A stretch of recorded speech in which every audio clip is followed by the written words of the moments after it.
सबैजनालाई स्वागत छ आशिष टेक्नोलोजी च्यानलमा। यो चाहिँ हाम्रो टाइपशालाको दोस्रो भाग हो है। पहिलो भागमा हामीले त्यसलाई टाइपशालालाई डाउनलोड गर्ने मात्रै गरेका थियौँ र यसमा चाहिँ हामीले पुरै सिक्नेछौँ है कसरी चलाउने भन्ने कुरा। त्यसको लागि हामीले पहिला टाइपशाला मास्टर ओपन गर्नु पर्यो। डबल क्लिक गरेर ओपन गरे पनि हुन्छ या त लेफ्ट क्लिक गरेर राइट क्लिक गरेर ओपन गरे पनि हुन्छ है। अब यहाँ चाहिँ आफ्नो नाम हान्नु होला, जे नाम छ त्यही नाम हान्नु होला। मैले चाहिँ साइसादेखि खोलेँ है, मैले इन्टर गरेँ, हजुरले पनि गर्नु होला। अनि यहाँ गइसकेपछि यहाँबाट टाइप मास्टरमा क्लिक गर्नु होला र स्टार नाउ गरिदिनु होला। अनि हामीले चाहिँ पढ्नुपर्ने चाहिँ हामीले यसमा गर्नुपर्ने 12वटा युनिटहरू छ। 12वटा युनिटको बारेमा गर्नुपर्छ। मैले लेसन 1 खोले भने चाहिँ हजुरले पनि खोल्नु होला। अनि टच टाइपिङ छ। अब हेर्नुहोस् त, टच टाइपिङको बारेमा हेर्नुहोस् त, हजुरको पट एयर लेफ्ट ह्यान्ड र फिगर छ। हजुरको दाप्ले हातले ASDF गर्नुपर्छ भने दाहिने हातले हजुरले JKL र सेली कलमलाई टाइपिङ गर्नुपर्छ है। हजुरले जस्ट त्यसरी नै टाइपिङ, त्यसरी नै औँला बसालेर हजुरले टाइपिङ गर्नु होला भन्न चाहन्छु र त्यसरी नै गर्नु होला है। हजुरले किबोर्डमा चाहिँ दाप्रे हातले चाहिँ ASDF र दाहिने हातले JKL सेमी कलमलाई क्लिक गरेर टाइपिङ गर्नु होला र बीचको G र H छ नि, त्यसलाई चाहिँ दाप्रे हातले जीलाई छुने र दाहिने हातले जेलाई पकडेर गर्नु होला। र हामी लेभल 2 मा गयौँ र लेभल 2 मा गएर नेक्स्ट गर्दै हजुरले पनि गर्नु होला। हजुरले पहिला यसलाई नेक्स्ट गर्दै जानु होला। नेक्स्ट गरिदिसकेपछि हाम्रो चाहिँ हेर्नुहोस् त, हाम्रो औँलामा जुन कलर छ नि त्यही कलर किबोर्डमा पनि छ। हाम्रो जुन औँलामा कलर छ त्यही कलर किबोर्डमा पनि छ र त्यही कलर हान्ने हो है। जुन कलर जुन औँलामा छ त्यही औँलाले त्यही कलरमा हान्ने हो, त्यही किबोर्डमा हान्ने हो है त। अब हजुरले नेक्स्ट गर्दै जानु होला र त्यस पछाडि यहाँ बिगिन डायल स्पेस छ, त्यसमा क्लिक गर्नु होला। अनि त्यस पछाडि अब हजुरले टाइपिङ गर्न सक्नुहुन्छ। हेर्नुहोस् त, कान्छी औँलाले ए स्पेस अनि SH स्पेस। हजुरले रङ हाने बित्तिकै हेर्नुहोस् त रातो देखायो। मैले रङ हानेको थिएँ त्यही भएर रातो देखायो। रङ चाहिँ नहान्नु होला है, बरु ढिला गर्नुहोस् टाइपिङ, केही भएन, तर रङ नहान्नु होला, सही हान्नु होला। हेर्नुहोस् त, LL स्पेस अनि सेमी कलम स्पेस। अनि यो कान्छी औँलाले A अनि अगाडिको औँलाले S स्पेस अनि अर्को औँलाले D, अर्को औँलाले F र स्पेस। यसरी नै गर्नु होला हजुरले पनि। हेर्नुहोस् त, यहाँ चाहिँ हाम्रो टाइपिङ शालामा के हुन्छ भने हाम्रो 5 मिनटको टाइम हुन्छ। 5 मिनटमा हामीले भ्याउनु पर्ने हुन्छ। यदि भ्याइएन भने पनि केही छैन, तर 5 मिनटमा हजुरको स्पिड चाहिँ बढेको हुनुपर्छ। यदि हजुरको स्पिड बढेको छैन भनेपछि चाहिँ अलिक कम स्पिडमा देखाउँछ। हेर्नुहोस् त, यहाँनिर नेटवर्क जस्तो लाइन छ नि, हजुरको लो लेभलको स्पिड छ भने हजुरको तलको लेभलदेखि सुरु हुन्छ। हजुरको जति स्पिड बढ्छ नि त्यति स्पिड माथि देखाउँदै जान्छ फाइनल रिजल्टमा चाहिँ। हेर्नुहोस् त, मैले टाइपिङ गरिरहेको छु। अब मेरो राइट भएको छ, त्यसैले सबै राइटमै ठिक लाग्यो, तर मैले अलिकति मिस्टेक गर्ने बित्तिकै हेर्नुहोस् त इन्टु देखाइसकेको छ। यो चाहिँ हाम्रो 5 मिनटको टाइम हुन्छ। 5 मिनटमा जति टाइपिङ गर्न सक्नुहुन्छ त्यति राम्रो।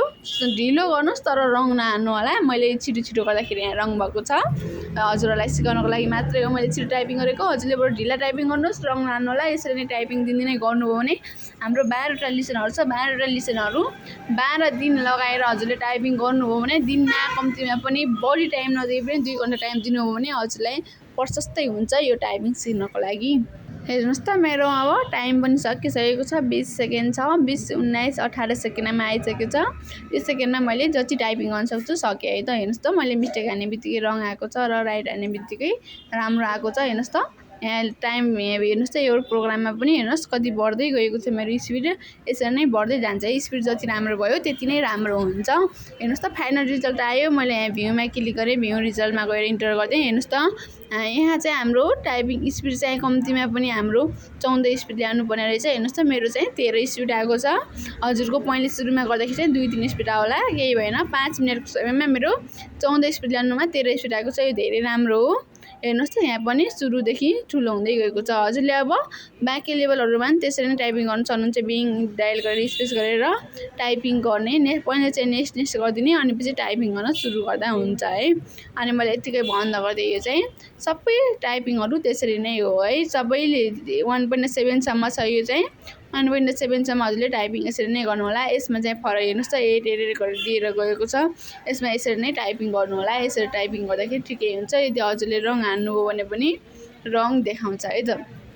अनि हजुर लेभल 2 मा छ हेर्नुस् त यहाँ भिडियोको जस्तो आइकन छ त्यसमा क्लिक गर्नु भने लेभल आउँछ लेभल 3 4 5 हाम्रो यो चाहिँ लिसनहरु 12 वटा भएकोले हाम्रो 12 वटा लिसनहरुसम्म छ हजुरले 12 वटा लिसनसम्म सबै त्यही अगाडिकै तरिकाले गराउनु होला टाइपिङ गर्नु होला अब 12 लेभल सकिसकेपछि फेरि स्टार्ट गर्ने गर्नु मेनु गर्ने अनि हेर्नुस् त यो गर्नु भने हाम्रो चोइस कोर्स आउँछ र फास्ट टच टाइपिङ कोर्स छ हाम्रो चाहिँ अब स्पिड बिल्डिङ कोर्स भनेको चाहिँ हाम्रो चाहिँ स्पिड बढी भएको हेर्नुस् त हाम्रो कतिको छ 1 घण्टाको कोर्स हो यो चाहिँ हाम्रो लिसनहरु यसमा चाहिँ लिसनहरु 6 वटा छ यसमा हामीले चाहिँ स्पिड अलि बढी नै हान्नु पर्छ है त हजुरले पनि हान्नु होला मैले अब यसलाई अब स्टार्ट नाउ गर्दिन्छु हजुरले पनि अब यसलाई स्टार्ट नाउ गर्दिनु होला मेरो स्टार्ट नाउ भइसकेको छ हेर्नुस् त लिसनहरु 6 वटा देखाएको छ अब स्टार्ट नाउ अब मैले लिसन 1 देखि नै सुरु गर्नुपर्छ पक्कै पनि अब लिसन 1 मा चाहिँ यसको बारेमा दिएको छ कसरी स्पिड बढाउने कसरी लेख्ने भनेर अब मैले यहाँ लिसन 2 मा गए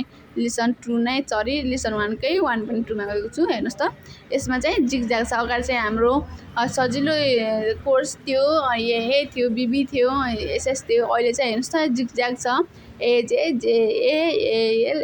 स्पेस यसरी जिगज्याग छ यो चाहिँ हाम्रो फास्ट स्पिडको लागि हो हजुरले फास्ट हान्नु होला यसमा चाहिँ मिस्टेक नगर्नु होला चाहे ढिलो टाइपिङ किन्नुहोस् तर राइट हान्नु होला फास्ट चाहिँ टाइपिङ गर्नुपर्छ है हजुरले यसरी नै यसमा चाहिँ हाम्रो 4 मिनेटको छ हेर्नुहोस् त यसमा स्पिड चाहिँ 18 ल्याउनुपर्छ हामीले मैले स्पिडै गरिनँ त्यसैले अहिले लेख्दै लेखिन धेरै 2-3 वटा लाइन लेखेँ त्यसैले नो स्पिड लेखेको छ हाम्रो यसमा चाहिँ 18 स्पिड ल्याउनुपर्छ कम्तीमा पनि हजुरले 16 या 17 स्पिड ल्याउनु होला यसमा 18 को 18 ल्याउन नसके पनि हेर्नुस् त यसमा